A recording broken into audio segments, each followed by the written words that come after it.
Robert Bowling was een dagje in Nederland en kwam zowaar langs bij Tweakers.net. De voormalig community manager van Infinity Ward wilde best wat tijd vrijmaken om de vragen te beantwoorden die op God gesteld zijn over Call of Duty Modern Warfare 3.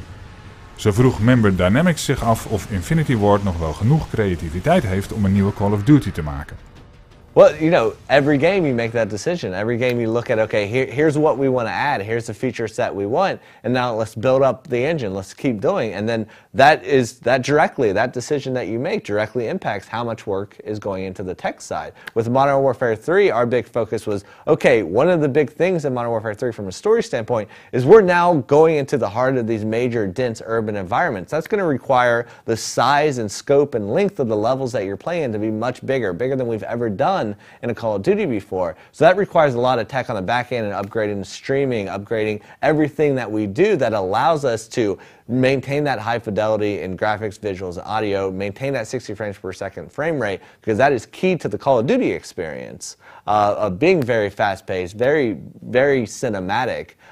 So we have to, you know, say, okay, that's what we want to do, so that's where we focus our advancement. If it got to the point of we're like, okay, we want to now go in this direction, a different direction that requires this, this, and this, that's when you're like, okay, well then we need to focus more in this area. I'm sure you're familiar with like the general critique on Modern Warfare 3. Like there's fans and there's people who are going to be a bit more critical. They claim like a new engine is overdue, graphics are less pretty than the other shooter out there, and it basically looks the same like last Modern Warfare games. What would you say in response to those critics? Well, I think it's most important to look at our design philosophy for Modern Warfare 3. And I mean, at the end of the day, we look at what can we add and what can we build upon to really improve the gameplay experience, the core gameplay that you're going to get and the player's going to have. So everything that we add is all focused on improving that and making sure that we're building it out and giving you more of an experience than ever before. And that's where we focus everything. And then once you get that and nail that core gameplay and you're enhancing that and you're improving that for the player, then we look at, okay, now how can we enhance the immersion? And you do things like that by upgrading the tech and the visual engines, upgrading lighting, audio things that give you more situational awareness, because that stuff, while improves the immersion and look and fidelity of the game, most importantly, also directly impacts your gameplay, because now you're more situational aware. You know, you're able to pick out targets better. You're able to just get into the game more. One thing that will launch simultaneously with Modern Warfare is, of course, Elite. Yeah. One question we're getting a lot is that players are a little bit afraid how the arrival of Elite will affect their gameplay if they're not using Elite.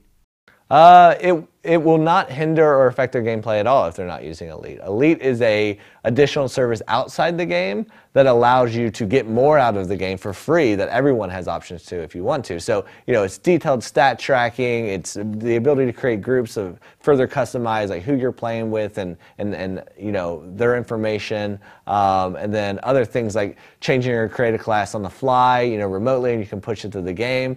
But it is in no way the ability to buy advantages in multiplayer or get advantages that the core player doesn't have. You don't have to ever sign up for Elite, and you're getting the full multiplayer experience that everyone else is having. One of the things that our members came up with is about objective-based game modes. They claim that there's too many people just focusing on their kill-death ratio and not actually focusing on the objectives, because for them it might be more beneficial to not go after a flag but stay in cover and get your KD up instead of actually scoring a point for your team.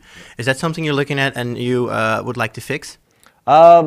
Of course, whenever you're designing you know, multiplayer, you have to look at every audience that's there, and especially in objective game types, it's extremely important to us that we're allowing the objective player to be incentivized and rewarded for being an objective player.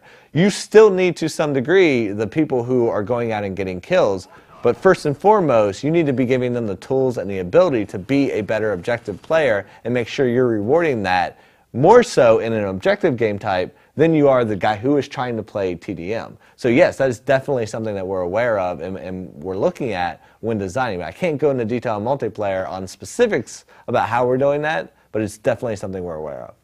In objective modes, it's generally easier to predict spawn points for your enemy, so that's like a big reason that KD players want to play objective modes. Staying on that predictability a little bit, Would you say it would not benefit the game to let players decide for themselves where they want to spawn? Well, I mean that's a big design feature, you know, and whether that's how will that impact how the match plays out? I mean, we balance it a very specific way, but we look at, you know, how we can improve and advance and change how spawning works per game type each game. So, you know, I don't think that's a bad idea. But it really goes down to the details that I can't get into of like the specific modes. Obviously, Modern Warfare 3 is one of the biggest games out there, so you're bound to have a lot of speculation going on even before you announce anything. How do you feel about it? Like, do you look at it in any way, or does it not interest you? No, I look at all the speculation and rumors because it's just fun most of the time, and I love having people speculate about the game because that means they're interested, that means they're passionate, and that means they want to know more. So it's always great to see people speculate and then like start pulling, because sometimes you'll see something and you'll be like, that's a great idea. Let's do that. And then you start pulling from it and letting it inspire and shape your design as a whole. You know, we take it in a lot of ways as another form of feedback. All right. Could you name one of those things that came from somebody posting something and you guys thought, that's actually really good? I mean, especially with multiplayer stuff, when you see people like speculating things, you're like, oh, you know, we never thought of that, but that would be really cool. And you know, that's inspired some, you know, some tweaks and stuff in multiplayer, but I can't go into detail on that yet. Over the last Call of Duty games, we've seen at one point, we saw first perks, kill streaks, stuff like that, and it's become bigger and you know, more of difference of them in each installment. Some of our members claim that because of this, teamwork or the value of teamwork has gone down a little bit, while it was key in, let's say, a Call of Duty 2 or the first Modern Warfare game. How would you respond to that? Well, from a design philosophy point of view, we're really looking at building up from that Call of Duty 4 base of, you know, how can we get back to that fast-paced, gun-on-gun, infantry-focused combat where it's more about you and your weapon and your loadout and how you're contributing to the game and the team, more so than relying on air support. You know, so it should be about you and your weapon getting the majority of your kills and your tactics, and relying on the air support and the kill streaks as what they're intended, support, not your main way of getting kills. So I completely agree with that. I think that's extremely important to make sure that we're focusing on that and bringing that mentality back of working together as a team, as well as some other cool stuff that I can't get into that we're doing to also encourage that in team-based modes like TDM and objectives things to you know, incentivize players to play more in that mentality. In Modern Warfare, or in any Call of Duty game for that matter, you're always playing with a highly trained Marine or a soldier or, you know, whatever. Isn't it a nice idea or to put a regular guy or even rebel militia in the lead? Right. Well, you know, I think that is good, and why in Modern Warfare 3 we like to give you a view of the conflict from different perspectives. So, you know, while sometimes you are boots on the ground, you know, Delta Force and fighting in the streets of Manhattan's, other moments you're playing from different perspective. You're seeing what it's like to be air support or ground support, but most importantly, you are always just a guy on the ground as part of a group. You are never, you know, the leader of a group. You are never the captain of the group. You are never, you know, this singular badass guy. We always want you to be just one of the guys in the squad who is typically the lowest ranking, least skilled guy in it. So yeah, I agree. But there are moments that, you know, you will be playing as these high-speed operators as well. Well, obviously, since it's one of the biggest games, it's bound to be subject of piracy, of course. I know it's a touchy-feely subject right there.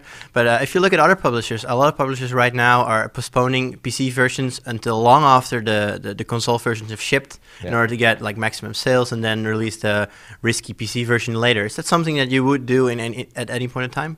Well, I can't speak to what we do in the future, but I mean, that hasn't been a discussion for us now, and it hasn't been a discussion for Modern Warfare 3. I think, you know, piracy is something that happens, and you know, obviously everyone looks at how can you address it, but the philosophy that we try to take, and we're taking with Modern Warfare 3, is we don't want to punish or limit or hinder the, you know, the legitimate customer and fan of our game, and that's just not something we're interested in. Especially coming out of Modern Warfare 2, we learned a lot about what our PC audience wants and what they're looking for from a PC version of Call of Duty, and we're looking to incorporate as much of that feedback as we can, especially moving forward. Er werden zoveel vragen gesteld op het forum dat het onmogelijk was om die allemaal uitgebreid aan bod te laten komen. Dus legden we Bowling nog wat vragen voor waarop hij alleen ja of nee mocht antwoorden. Will we see Price again? I can't say. That's a spoiler. Will there be quickscoping? Yes, there's quickscoping in Modern Warfare 3. Will there be dedicated sniper lobbies? It's up to the player. We like to give the player the ability to customize their experience. So yes. Will there be afterlife perks like Second Chance and Martyrdom? I can't say. Will there be more smaller maps like suitable for one-on-one play? Yes, definitely. Would you like to see Call of Duty return to the World War II setting at some point? I can't say. It's all you. Would you like? Right. Is the Ghost spin-off still alive?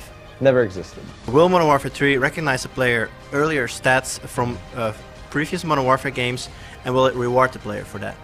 Can't say. Will Modern Warfare 3 feature a way for players to report bugs, glitches, exploits, and cheaters? Yes, Elite will help with that a lot. Will we see any changes in the melee system? Yes. Is it possible to shoot off soldiers' limbs in Modern Warfare 3? No.